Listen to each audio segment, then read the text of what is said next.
சரி, right. Next நம்ம பார்க்க போகிறது புரோட்டீன். மேக்ரோ மாலிகுல்ல ஒவ்வொன்றா பார்க்கணும். மேக்ரோ மாலிகுல்னா பயோ மேக்ரோ மாலிகுல்லாம் என்னென்னு நேற்று பார்த்தோம். அதில் ஃபர்ஸ்ட் ஒன் வந்து புரோட்டீன். சரியா? புரோட்டீன்ன்றது ஹோமோ பாலிமரா ஹெட்ரோ பாலிமரா? ஏன் ஹெட்ரோ பாலிமர்?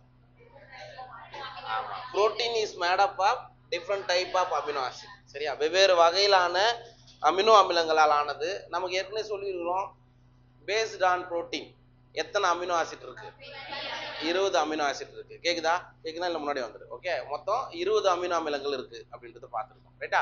அப்போ புரோட்டீனுடைய ஸ்ட்ரக்சர் என்ன அப்படின்றது இதில் பார்த்துடலாம். Proteins R polypeptides. பாலினா பல, பெப்டைட்னா பெப்டைட் பாண்ட். அப்படின்னா என்ன அர்த்தம் அப்படின்னா நிறைய அமினோ ஆசிட்ஸ். சரியா? நிறைய அமினோ ஆசிட்ஸ் எந்த பாண்டால இணைஞ்சிருக்கு? பெப்டைட் பாண்டால. சரியா? அப்ப கொஸ்டின்ஸ் வரலாம், அமினோ அமிலங்களுக்கு இடையே இருக்கக்கூடிய பாண்டு புரோட்டீன்ல என்ன பாண்டு? Peptide bond. அப்ப இது ஒரு பெப்டைட், இது ஒரு பெப்டைட், இது ஒரு பெப்டைட், இது ஒரு பெப்டைட். அப்ப நிறைய பெப்டைட் இருக்கிறதால இது நம்ம என்னன்னு சொல்லலாம்? பாலிபெப்டைடு. அப்ப புரோட்டீன் அப்படின்றது என்னது? பாலிபெப்டைடு அப்படின்னு அர்த்தம். They are linear chains of amino acids linked by peptide bonds. இது எப்படி இருக்கும் அப்படின்னா ஒரு லீனியர் செயின் மாதிரி இருக்கும். இப்படி இருக்கும். புரோட்டீனுடைய ஸ்ட்ரக்சர் எப்படி இருக்குன்னா இந்த மாதிரி இருக்கும். லீனியர் செயின் மாதிரியான ஒரு ஸ்ட்ரக்சர். இதுல அமினோ ஆசிட்ஸ் எல்லாம் எந்த பாண்டால இணைக்கப்பட்டிருக்கிறது? பெப்டைட் பாண்டால இணைக்கப்பட்டிருக்கிறது. சரிங்களா? அந்த படம் இங்க கொடுத்திருக்காங்க. 9.3.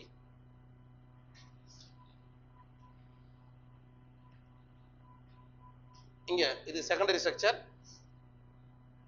இல்ல. ஓகே, சும்மா ஒரு லீனியர் மாடல் வேணுமா இந்த படத்துல பாரு, இதுல இருக்கும்.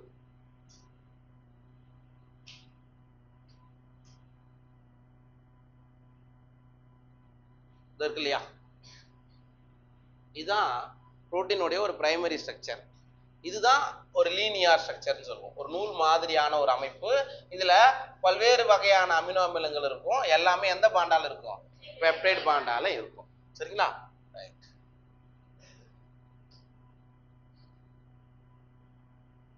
அதுக்கு அடுத்தது each protein is a polymer of amino acid. இது எதனால் ஆனது? நிறைய அமினோ அமிலங்கள், அதனால இது பேரை நம்ம என்ன சொல்லலாம்? பாலிமர்னு சொல்லலாம். பல அமினோ அமிலங்கள் சேர்ந்து புரோட்டீனை உருவாக்குறதால அது பாலிமர் ஆஃப் அமினோ ஆசிட் சொல்லலாம். as there are 20 types of amino acids. மொத்தம் எத்தனை அமினோ அமிலங்கள் இருக்கு? 20 இருக்கு. For example alanine, cysteine, proline, tryptophan, lysine, இந்த மாதிரி சொல்லிட்டே போகலாம். மொத்தம் எத்தனை இருக்கு? 20 அமினோ அமிலங்கள் இருக்கு. A protein is a heteropolymer and not a homopolymer. அப்படின்னா என்ன சொல்றாங்க? புரோட்டீன்ன்றது ஹோமோபாலிமர் அல்ல, ஹெட்டிரோபாலிமர். அப்படின்னா என்ன அர்த்தம்? Different type of amino acid. இங்க பாருங்க, ஃபார் எக்ஸாம்பிள் நம்ம செல்லுலோஸ்னு ஒன்று சொன்னேன். செல்லுலோஸ் என்ன பாலிமர்னு சொன்னேன்? என்ன பாலிமர் சொன்னேன்? அது ஹோமோபாலிமர். ஏன்னா அதுல ஒன்லி என்னதான் இருக்கு? பீட்டா டி குளுக்கோஸே நிறைய இருக்கும். சரிங்களா? அதனால அது ஹோமோபாலிமர்னு சொல்றோம். ஆனா புரோட்டீன்ன்றது different type of amino acid இருக்கிறதுனால அதை நீங்க என்னன்னா சொல்லுவீங்க? ஹெட்டிரோனா டிஃப்ரெண்ட், பாலிமர்னா பல அமினோ அமிலங்கள் அப்படின்னு அர்த்தம். சரிங்களா? Right. A homopolymer has only one type of monomer repeating a n number of times. இப்போ மோனோமர், அதாவது இங்க பாருங்க, ஹோமோபாலிமர்னா என்ன அப்படின்னா அதான் நான் சொன்னேன். For example beta D glucose, இது எப்படி இருக்கும்? n நம்பர் ஆஃப் டைம்ஸ், எவ்வளோ ஒன்னாலும் வரலாம். சரிங்களா? அப்போ ஒரே ஒரு காம்பவுண்ட் ஆர் ஒரே ஒரு மோனோமர் கண்டினியூஸா இருந்தா அதை நீங்க என்ன சொல்லுவீங்க? ஹோமோபாலிமர்னு சொல்லுவோம். சரியா? This information about the amino acid content is important as later in your nutrition lesson. அதாவது அமினோ ஆசிடோட கண்டென்ட்லாம் இங்க சொல்றாங்க இல்லையா? இதுக்கப்புறம் ஜுவாலஜில நியூட்ரிஷன் படிப்பீங்களா? அப்ப அது ரொம்ப முக்கியம் அப்படின்றாங்க. நியூட்ரிஷன் ஒரு இது வருதா? வரல. சரி, MBBS போனீங்கன்னா படிப்பீங்க. Okay, you will learn that certain amino acids are essential for our health and they have to be supplied through our diet. அப்ப அங்க நீங்க லேர்ன் பண்ணுவீங்க என்னன்னு, certain amino acid, ஒரு குறிப்பிட்ட அமினோ அமிலங்கள் essential for our health, நம்மளுடைய ஆரோக்கியத்திற்கு அவசியம், and they have to supply through our diet. அப்ப நமக்கு ஆரோக்கியத்திற்கு அவசியமான அந்த அமினோ அமிலங்கள் எப்படி நமக்கு கிடைக்குது அப்படின்னா நம்ம சாப்பிடக்கூடிய பொருட்கள் வழியா, சரியா, நம்ம எடுத்துக்கக்கூடிய டயட் வழியா தான் நமக்கு அந்த அமினோ அமிலங்கள்லாம் கிடைக்குது அப்படின்றாங்க. Hence dietary proteins are the source of essential amino acids. இந்த இடத்துல அன்லைன் பண்ணிக்கோ. அமினோ அமிலங்களுடைய சோர்ஸ், மூலம் அப்படின்னா எதுனா டயட்ரி புரோட்டீன்ஸ். அப்ப அமினோ அமிலங்கள்லாம் எங்க இருந்து கிடைக்குது? டயட்ரி புரோட்டீன் வழியா கிடைக்குது அப்படின்றது அந்த அதுக்கு அர்த்தம். therefore அமினோ ஆசிட், அது இல்லையா தமிழ் புக்ல? இல்லையா? இல்லையா? இருக்கா இல்லையா? இல்லைன்னா எழுதிக்கோ. Amino acids are the source of dietary proteins. Dietary புரோட்டீன்னா தமிழ்ல பார்த்து சொல்லு. இல்லையா?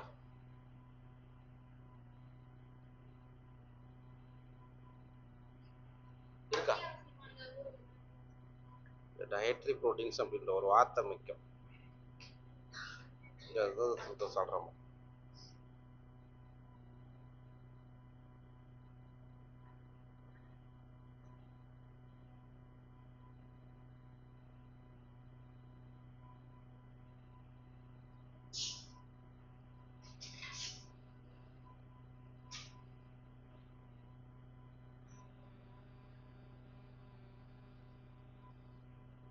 உணவு புரதங்கள், உணவின் சரி உணவு புரதங்கள்னு எழுதிக்கும். டயட்ரி புரோட்டீன்ஸ் உணவு புரதங்கள் என்பவை அமினோ அமிலங்களுடைய மூலங்கள் ஆகும். அப்படி எழுதிக்கும். டயட்ரி புரோட்டீன்ஸ்னா நீங்க சாப்பிடக்கூடிய பொருள் மூலமா கிடைக்கக்கூடிய விஷயங்கள், சரியா? அதுதான் அமினோ அமிலத்தினுடைய மூலம். மூலம்னா சோர்ஸ், அங்கிருந்து தான் அமினோ அமிலங்கள் கிடைக்குதுன்னு அர்த்தம்.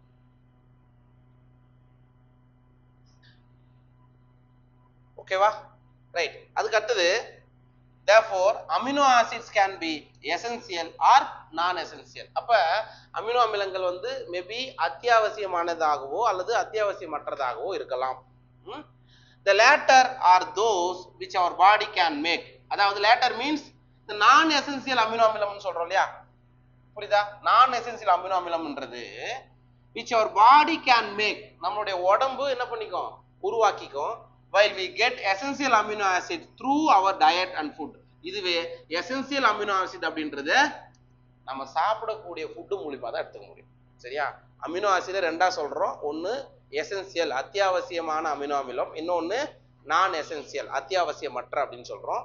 அத்தியாவசியமானதெல்லாம் நீங்க சாப்பிடுறீங்க இல்லையா, அந்த பொருள் மூலமா தான் நீங்க எடுத்துக்க முடியும். அதுதான் எசென்சியல். அத்தியாவசியமானதை நீங்க ஃபுட் மூலமா தான் எடுத்துக்க வாங்கணும். அத்தியாவசியமற்றதை நம்ம உடம்பே என்ன பண்ணிக்கும்? அதுவே ப்ரிப்பேர் பண்ணிக்கும். புரிஞ்சுச்சா ரெண்டுத்துக்கு வித்தியாசம்? ரைட். அடுத்தது proteins carry out many functions in living organism. Sir நம்ம உடம்புல இருக்கக்கூடிய புரதங்கள் நிறைய வேலைகளை செய்யுது. Some transport nutrients across cell membrane. சில புரோட்டீன் செல் மெம்பரேன் வழியா நியூட்ரிஷனை ஒரு இடத்துல இருந்து இன்னொரு இடத்துக்கு கடத்துக்குது. நம்ம ஏற்கனவே செல் மெம்பரேனோட ஸ்ட்ரக்சர் பார்த்தீங்க, படிச்சுமா செல் பயாலஜில? அதுல என்ன டைப் ஆஃப் புரோட்டீன் இருக்கும்? Carrier protein or integral protein ஒன்று படிச்சிருப்பீங்க, படிச்சீங்களா? இந்த மாதிரி இருக்கும் லிபிட் பயோமாலிகூல், அதுக்கு நடுவுல இந்த மாதிரி புரோட்டீன் இருக்கும். இதுதான் என்ன பண்ணும்? வெளியிலிருந்து உள்ள வாட்டரை அனுமதிக்கும்னு படிச்சிருப்போம், சரிங்களா? அப்ப இவங்க என்ன சொல்றாங்கன்னா, நம்ம உடம்புல நிறைய புரோட்டீன்கள் இருக்கு. ஒரு சில புரோட்டீன் எதுக்காக யூஸ் ஆகுது? Transport nutrients across the cell membrane. Cell சவ்வு வழியே நியூட்ரிஷனை கடத்துவதற்கு பயன்படுகிறது. Some fight infectious organism. யாரு இன்ஃபெக்ஷியஸ் ஆர்கனிசம்? ஏதாவது நம்ம உடம்புக்கு வருதுன்னு வச்சுக்கோ, உள்ள ஏதோ பாக்டீரியாவோ வைரஸோ நம்ம உடம்புக்குள்ள வருதுன்னு வச்சுக்கோ, அதை எதிர்த்து போராடுவது ஆன்டிபாடி, கேள்விப்பட்டிருக்கியாமா? அப்ப சம் புரோட்டீன்ஸ் அந்த மாதிரி எதிர்த்து போராடுது அப்படின்றாங்க. Some are hormone. சில புரதங்கள் ஹார்மோன்களாக செயல்படுகின்றன. Some are enzyme. சில என்னவா செயல்படுகிறது? என்சைம்களாக செயல்படுகிறது, எக்ஸெட்ரா. ஓகே, இங்க பாருங்க, அதுக்கான எக்ஸாம்பிள் இங்க கொடுத்துருக்காங்க. புரோட்டீனோ அது என்னென்ன மாதிரியான வேலைகளை செய்யுது அப்படின்றத. கொலாஜன், இது எங்க இருக்கும்? கொலாஜன் டிஷ்யூஸ்ல அனிமல் கிங்டத்துல மிக அதிகமாக இருக்கிறதுன்னு படிச்சிருப்பீங்க. சரிங்களா? ரைட். Intercellular ground substance. இன்டர்செல்லுலார்னா செல் இடைவெளி பொருட்கள்ல இருக்கக்கூடிய ஒரு புரோட்டீன் தான் கொலாஜன். அனிமல்ல மிக அதிகமாக காணப்படக்கூடிய ஒரு புரோட்டீன் எதுனா கொலாஜன். அதுக்கப்புறம் ட்ரிப்சின் இஸ் ஏ என்சைம். இது ஒரு என்சைம். ஸோ யூஸ்வலா என்சைம்ஸ் ஆர் புரோட்டீன். நொதிகள் வந்து புரோட்டீன்கள்னு தான் நம்ம சொல்லுவோம். அப்ப ட்ரிப்சின் அப்படின்ற ஒரு என்சைம், ட்ரிப்சின்ன்றது ஒரு புரோட்டீன் என்சைமாக செயல்படுகிறது. மேட்ச் த ஃபாலோயிங் அந்த கொஸ்டின் வரும். இன்சுலின் அப்படின்றது அது ஒரு hormone. Because hormone also protein நம்ம படிக்கிறோம். அதே மாதிரி ஆன்டிபாடி நம்ம உடம்புல எதிர்த்து போராடும் நம்ம சொல்றோம் இல்லையா? அப்ப ஏதோ ஒரு இன்ஃபெக்ஷியஸ் பார்ட்டிகல் நம்ம உடம்புக்கு வருது, வைரஸோ பாக்டீரியாவோ வருது. அது யாரு? அவங்க தான் ஆன்டிஜென். அவங்க தான் ஆன்டிஜென். அதை எதிர்த்து நம்ம உடம்புல உற்பத்தி ஆகிறது தான் antibody. It is also one of the protein. ஓகேவா? Fight infectious agents. இது வந்து ஏதாவது உள்ள நுழைந்ததுன்னா அதை எதிர்த்து போராடக்கூடிய ஒரு வகையிலான புரதம். அதுக்கப்புறம் ரிசெப்டார். நம்மளுடைய சென்ட்ரல் நர்வஸ் சிஸ்டத்தெல்லாம் நீங்க படிக்கும்போது படிச்சிருப்பீங்க. ரிசெப்டார் அப்படின்றது கேள்விப்பட்டிருப்பீங்க. ரிசெப்டார்ஸ் வந்து அதோட ஃபங்க்ஷன் என்னன்னா sensory reception like smell, taste, hormone etcetera. ஒரு ஒரு ஒரு ஸ்மெல்ல வந்து நம்ம ஈஸியா சொல்றோம் இல்லையா? சரிங்களா? அதுக்கெல்லாம் காரணம் ரிசெப்டார் தான். சரிங்களா? அதுக்கப்புறம் GLUT4 நீட்ல ஆல்ரெடி வந்த question. Enables glucose transport into cell. செல்லுக்குள்ள குளுக்கோஸ உள்ள கடத்தக்கூடிய வேலையை செய்வது GLUT4. ஆல்ரெடி பழைய கொஸ்டின்ஸ் எடுத்து பாருங்க, GLUT4 கேட்டிருப்பாங்க. சரிங்களா? இது என்ன பண்ணும்? குளுக்கோஸை வந்து செல்லுக்குள்ள டிரான்ஸ்போர்ட் பண்றத எனேபிள் பண்றதா யாரோட வேலை? GLUT4ஓட வேலை. சரியா? இதுதான் புரோட்டீன்கள். எஸ், இதோ இருக்கு பாருங்க. Collagen. Collagen is the most important protein in animal world. சரியா? விலங்குலகத்துல மிக அதிகமாக காணப்படக்கூடிய ஒரு புரதம் எதுனா கொலாஜன் தான். ஓகே. அதுக்கப்புறம் ribulose bisphosphate carboxylase oxygenase, that is RuBisCO. இது எங்க படிப்பீங்க? ருபிஸ்கோன்றது ஒரு என்சைமா படிப்பீங்க. C3 அப்புறம் ஆமா. அப்ப தாவரங்கள்ல மிக அதிகமாக காணப்படக்கூடிய புரோட்டீன் எது? ருபிஸ்கோ. அனிமல்ல காணப்படுறது கொலாஜன். பார்த்து இதெல்லாம் பழைய கொஸ்டின்ஸ். ஓகேவா? இது புரிஞ்சுச்சா? என்னம்மா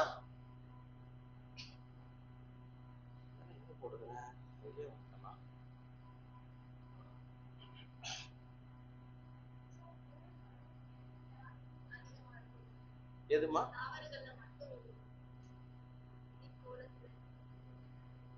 ஆமா, வேற எந்த இடத்துல ருபிஸ்கோ இருக்குது?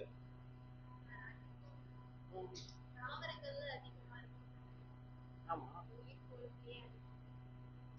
ருபிஸ்கோ வந்து இருக்கிற இடமே பிளான்ஸ்ல தாமா இருக்கும். ஆமாமா, பிளான்ஸ்ல தாமா ருபிஸ்கோவே அதிகமா இருக்கும். வேற எங்கேயும் நீங்க ருபிஸ்கோ பார்க்க மாட்டீங்க. ருபிஸ்கோ என்சைம்ன்றது நீங்க பிளான்ஸ்ல தான் பார்ப்போம். சரியா? இங்க இருக்கும், அதுக்கு தான் இருக்கிறேன். எங்க யூஸ் ஆகுது அப்படின்னு இங்க பாருங்க.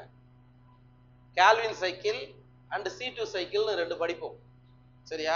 போட்டோ ரெஸ்பிரேஷன், ஒளி சுவாசம், அப்புறம் போட்டோசிந்தசிஸ், ரெண்டுத்திலுமே பார்ட்டிசிபேட் பண்றதுதான் ருபிஸ்கோ என்சைம். சரிங்களா? அதனால அதிகமா காணப்படக்கூடியது நீங்க பிளான்ட்லயா இல்ல இப்படி உயிர் கோளத்திலயா? பயோஸ்பியர்னா நம்ம இப்ப நீங்க அனிமல்ல ருபிஸ்கோ எங்கன்னா பாக்குறோமா?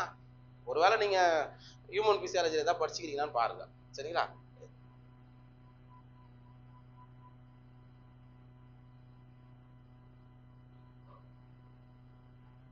ஸோ இந்த ஹோல் ஆஃப் பயோஸ்பியர் எப்படின்னா வச்சுக்கோ, ஒன்றும் பிரச்சனை இல்லை. ரைட். நெக்ஸ்ட் வந்து நம்ம பார்க்க போறது பாலிசாக்கரைட். பாலிசாக்கரைட்னா என்ன? நிறைய மோனோசாக்கரைட்ஸ்லாம் ஒன்னா சேர்ந்து பாலிசாக்கரைடை நமக்கு கொடுக்கும். சரியா? ரைட். த ஆசிட் இன்சாலிபிள் பெல்லட். இப்போ நம்ம புரோட்டீன் பார்த்ததும் ஆசிட் இன்சாலிபிள் இருந்திருக்குமா இல்ல சாலிபிள் இருந்திருக்குமா? மேலதான் இருந்திருக்கும், கரையாத பொருட்கள்ல தான் இருந்திருக்கும். அதனாலதான் மேக்ரோ மாலிகுல்ல பாக்குறோம். இதுவும் அதே மாதிரி தான். The acid insoluble pellet also has polysaccharides. அப்ப அமிலத்தில் கரையாதவைகள்ல மேல எதுவும் இருக்குது? பாலிசாக்கரைடும் இருக்குது. இந்த பாலிசாக்கரைட்ஸ் நத்திங் பட் கார்போஹைட்ரேட். அதை நம்ம என்ன சொல்லலாம்? கார்போஹைட்ரேட் சொல்லலாம். as another class of macromolecules. அப்ப இந்த பாலிசாக்கரைட்ன்றது மேக்ரோ மாலிகுல்ஸ்ல இன்னொரு டைப் ஆர் இன்னொரு கிளாஸ் அப்படின்னு நீங்க சொல்லலாம். Polysaccharides are long chains of sugar. இப்போ பாலிசாக்கரைட்ஸ் என்ன, நிறைய சுகர்லாம் சேர்ந்து நமக்கு ஃபார்ம் ஆகிறது தான் யாரு, பாலிசாக்கரைட் அப்படின்னு சொல்றோம். They are threads, literally a cotton thread. இது எப்படி இருக்கும் பாலிசாக்கரைட்னா, ஒரு த்ரெட் மாதிரி, நூல் இருக்கு இல்லையா, காட்டன்ல இருந்து எடுக்கிறோம் இல்லையா நூல், அந்த மாதிரியான ஒரு structure containing different monosaccharides as a building blocks. அப்ப என்ன சொல்றாங்க, நிறைய மோனோசாக்கரைட்ஸ் எல்லாம் ஒண்ணா சேர்ந்து எதை கொடுக்குது, பாலிசாக்கரைட கட்டமைக்கும். அதான் இதான் பில்டிங் பிளாக்ஸ். அப்ப இந்த மோனோசாக்கரைட் ஒரு பில்டிங் பிளாக், ஒரு செங்கல் மாதிரின்னு வச்சுக்கோங்க. அப்போ பாலிசாக்கரைட் ஒரு பெரிய பில்டிங் மாதிரி. அதுதான் இதுல படம் கொடுத்துருக்கோம்.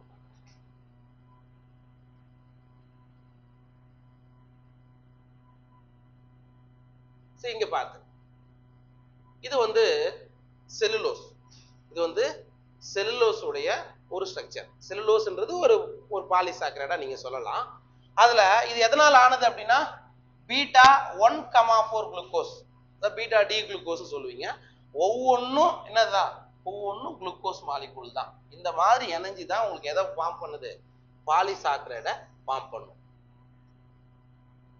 Right. For example, cellulose is a polymeric polysaccharide consisting of only one type of monosaccharide. அப்ப செல்லுலோஸ்ல ஒரே ஒரு வகையிலான மோனோசாக்கரைட் தான் இருக்கு. அதுதான் என்னது, குளுக்கோஸ். நிறைய glucose molecule, beta D glucose சொல்லுவோம், நிறைய சேர்ந்து நமக்கு செல்லுலோஸை கட்டமைக்குது. அப்ப செல்லுலோஸ் நம்ம என்ன சொல்லலாம், ஓமோ பாலிமர். இப்போ நம்ம ரெண்டு விஷயங்களை பார்த்துருக்கோம். புரோட்டீன் என்றது ஒரு ஹெட்ரோ பாலிமர், செல்லுலோஸ்ன்றது ஓமோ பாலிமர். ஏன்னா புரோட்டீன்ல different type of amino acids இருந்தது, இங்க ஒரே வகையிலான குளுக்கோஸ் மட்டும்தான் இருக்கு. Starch is a variant of this but present as a store houses of energy in plant tissue. அதாவது என்ன சொல்றாங்க அப்படின்னா, ஸ்டார்ச்ன்றது இதோட வேரியன்ட், ஒரு மாற்று பொருள் அப்படின்னு சொல்றோம். ஸ்டார்ச்ன்றது நமக்கு தெரியுமே, பிளான்ட்ல உணவுப் பொருட்கள் எப்படிதான் சேர் பண்ணி வைக்கும், ஸ்டார்ச்ன்னு தான் சொல்லுவோம். இது என்ன ஆகுது, store houses of energy in plant tissue. தாவரங்கள்ல எனர்ஜியை ஸ்டோர் பண்ணி வைக்கக்கூடியது, இந்த ஸ்ட்ரக்சருக்கு பேர் தான் ஸ்டார்ச்னு சொல்றோம். Animals are another variant called glycogen. Sir, விலங்குகள்ல உணவுப் பொருட்கள் எந்த வடிவில் சேமித்து வைக்கப்படும், கிளைகோஜன், இப்படிதான் சேமித்து வைக்கப்படும். Okay, next, inulin is a polymer of fructose. இந்த லைன் அன்லைன் பண்ணிக்கோ.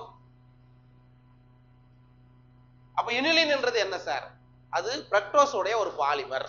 ஃப்ரக்டோஸ் உடைய ஒரு பாலிமர் தான் இனுலின் அப்படின்னு சொல்றோம்.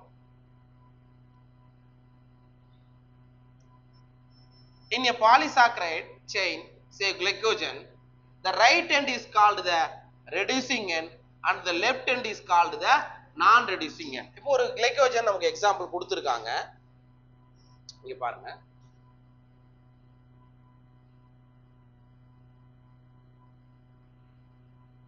இப்போ உங்களுக்கு ரைட் எண்டு லெஃப்ட் எண்டுன்னு கொடுத்துக்கலாம். அது ரெடியூசிங் எண்டு, இது நான் ரெடியூசிங் எண்டு. இந்த இதில் நான் நிறைய கிளியரா கொடுத்துருப்பேன், இதை பார்க்கலாம்.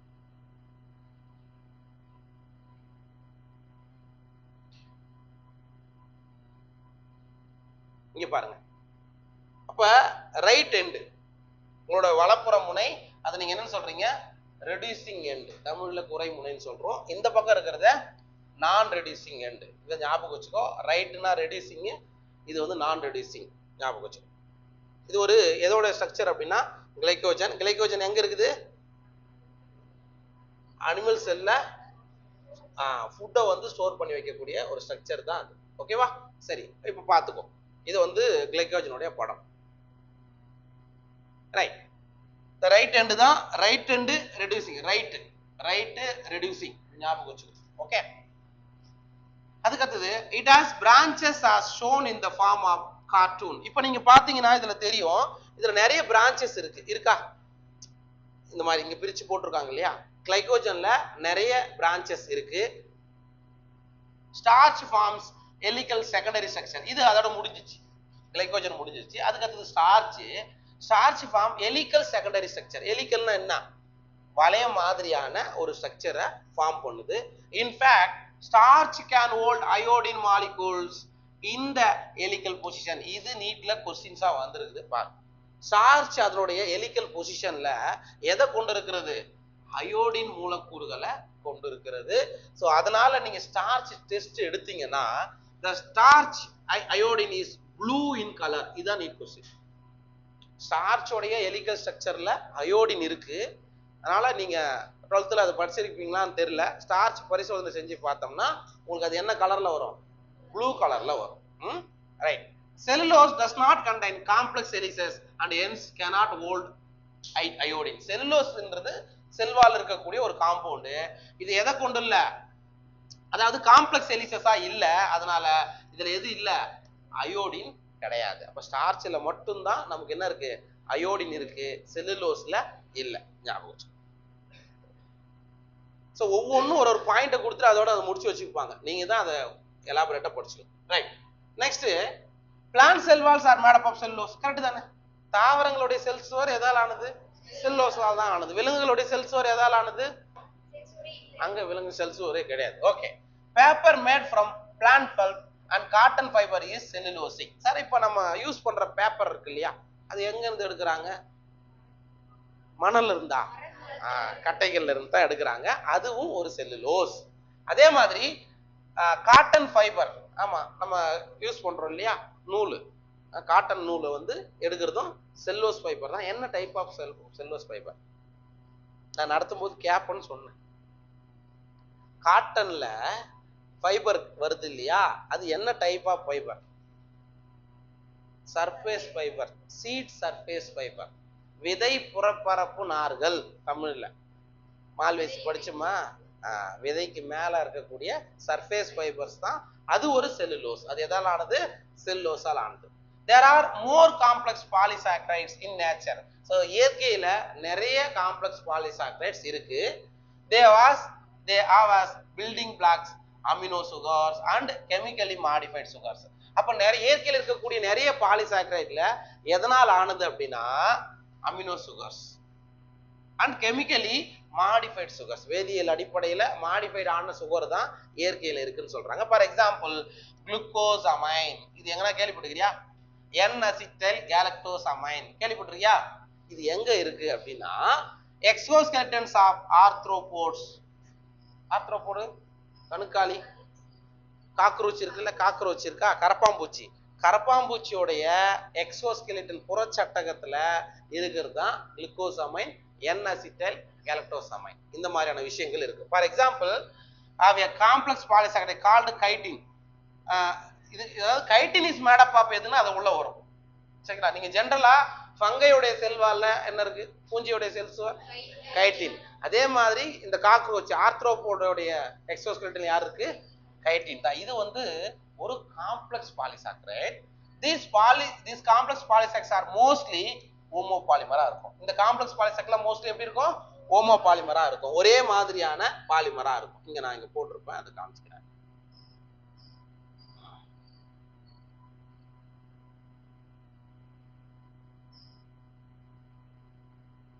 இங்க பாருங்க, இங்க கொடுத்திருக்கேன் பாருங்க. N-acetyl glucosamine அப்படின்றது பூஞ்சையோடைய கைட்டின்ல காணப்படக்கூடிய ஒரு வேதிப்பொருள். ஃபங்களுடைய கைட்டின்ன்றது அதோடைய செல்வால் காம்பவுண்டு. அதுல இருக்கிறது தான் யாரு? N-acetyl glucosamine. இது ஒரு காம்ப்ளெக்ஸ், இதுக்கு எக்ஸாம்பிள். ஓகேவா? இது வந்து என்னது? ஒரு ஹோமோபாலிமர். N-acetyl galactosamine அப்படின்றது எங்க இருக்கு அப்படின்னா புரோட்டோபாக்டீரியாவில் இருக்கு. சரியா? வேணுமா அது குறிச்சுக்கோ. நமக்கு தேவை கைட்டின்ன்றது ஆர்த்ரோபோடோட எக்ஸோஸ்கெலட்டன்லயும் இருக்குது, பங்கையோடைய செல்வால்லையும் இருக்கிறது. அண்ட் அதுல இருக்கக்கூடிய கெமிக்கல் காம்பவுண்ட் எது அதுனா N-acetyl glucosamine. அதாவது N-acetyl NAG அப்படின்னு சொல்லுவாங்க, ராஜா NAGன்னு சொல்லுவாங்க. இது ஒரு ஹோமோபாலிமர். ஃபுல்லாவே இது மட்டும்தான் இருக்கும் அதோடைய செல்வால் ஸ்ட்ரக்சர்ல. ஓகேவா? புரிஞ்சிச்சா? இதான் கைட்டின். கைட்டினுடைய ஸ்ட்ரக்சர் ஃபுல்லாவே N-acetyl glucosamine தான் இருக்கும். சந்திர புரியுதா? புரியுதா இல்லையா? புரியலாம் கேள்வி சொல்றேன். அப்ப இந்த இடத்துல பொறுத்த மட்டும் காம்ப்ளெக்ஸ் பாலிசாக்கரைடுக்கு எக்ஸாம்பிள் குளுக்கோசமைனும் N-acetyl galactosamine காம்ப்ளெக்ஸ் பாலிசாக்கரைடுக்கு எக்ஸாம்பிள். சரியா? அதுல இன்னும் எக்ஸாக்டா கொடுக்கறதுக்காக நமக்கு என்ன கொடுத்துக்கிறாங்க? கைட்டின் கொடுத்துக்கிறாங்க. இது வந்து மோஸ்ட்லி ஹோமோபாலிமரா இருக்கும். இது எதனால ஆனது? N-acetyl glucosamine. N-acetyl glucosamine galactosamine பார்த்தோமேம்மா. இங்க குளுக்கோசமைன், கேலக்டோசமைன் கிடையாது, குளுக்கோசமைன். N-அசிட்டைல் குளுக்கோசமைன்றா ராஜா. கைட்டின்ன்றது homopolymer, it is made up of N acetyl glucosamine. மறுபடியும் சொல்றேன், மாத்தி படிச்சிடாது. N-அசிட்டைல் குளுக்கோசமைன். ஓகேவா? அதான் செல்லுலோஸ்க்கு எதுக்கு N-அசிட்டைல் கேலக்டோசமைன்? புரோட்டோபாக்டீரியாக்கு தான். செல்லுலோஸ்ல பீட்டா டி குளுக்கோஸ் தானே இருக்கும். அவங்க கொடுக்கலப்பா, மேபி கொடுத்தாங்கன்னா இந்த குளுக்கோசமைன்ன்றது N-அசிட்டைல் குளுக்கோசமைன் எங்க இருக்கு? ஃபங்கைல இருக்கு அல்லது ஆர்த்ரோபோட்ல இருக்குது. N-அசிட்டைல் கேலக்டோசமைன் புரோட்டோபாக்டீரியாவோட செல் வால்ல இருக்குது. அவ்வளவுதான். சரிங்களா? இதெல்லாம் வந்து காம்ப்ளெக்ஸ் பாலிசாக்கரைடுக்கு ஒரு எக்ஸாம்பிள். ஓகே, சரி, ஒரு கோவாட்டி கோத்ரூ பண்ணு.